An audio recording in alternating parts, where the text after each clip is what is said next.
was tragic on my part. But Ava went crazy when we got back, and I was like, oh my gosh, this dog has not been alone in so long. I know.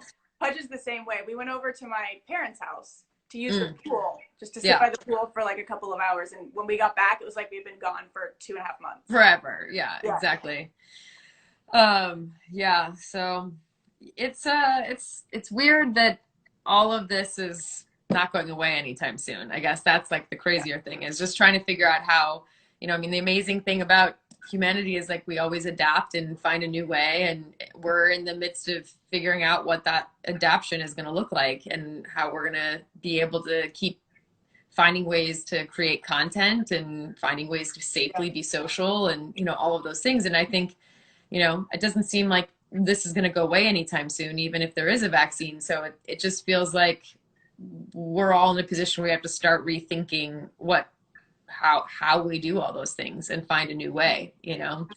I think about things like when they went from like horse-drawn carriages to automobiles, like that would have been a really kind of wild adjustment, like You're right. even going from like having no stoplights to having stoplights, just like it may not have been as dramatic as a pandemic, obviously, or as like tragic as a pandemic, but there have been these huge shifts in what we do as human beings that have required innovation and have required everyone like reimagining what tomorrow looks like, and finding a way to keep going. So it's really uncomfortable, but kind of wild that it's happening in our lifetime.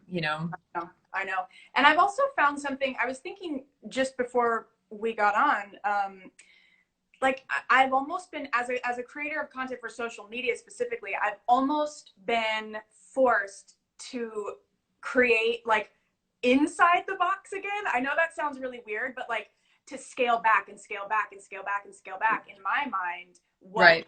I'm used to how I'm sort of used to creating with collaborating with other people and Yep. thinking of how big I can make something. It's almost like, how small can I make something, but still be really effective?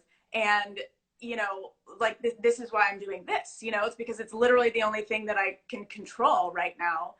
Yeah. And the only collaboration that it requires is somebody on the other side of the Instagram. So Right. it's just, and I've been really, really interested to follow a lot of different brands and see how they're adapting and how they're sort of doing the same thing.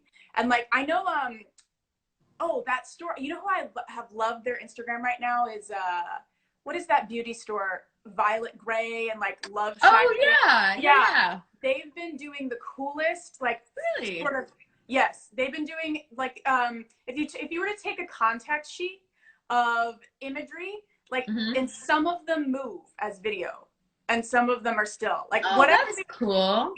whatever they're doing is really innovative. And I love looking at brands that are doing stuff like that because, and even just forcing me to reimagine the ways to make content intriguing enough for people and like stand out, and Yep.